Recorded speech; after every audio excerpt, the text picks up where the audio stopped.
তোদের কাছেই এলাম। একটু খা না, দেখ না। এইটা হ্যাঁ, খা খা। এনে, হ্যাঁ, তুইও খা খা। এই কেমন লাগলো রে খেতে? মিষ্টি মিষ্টি লাগলো রে। মিষ্টি একটু নোনতা নোনতা লাগলো না?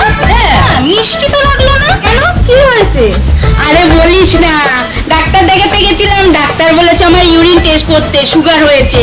তাই আমারটা টেস্ট করতে হলো না, তুই তো বলে দিলি যে আমার সুগার নেই, মিষ্টি লাগছে না, লবণ লবণ লাগছে। তার মানে আমার সুগার হয়নি।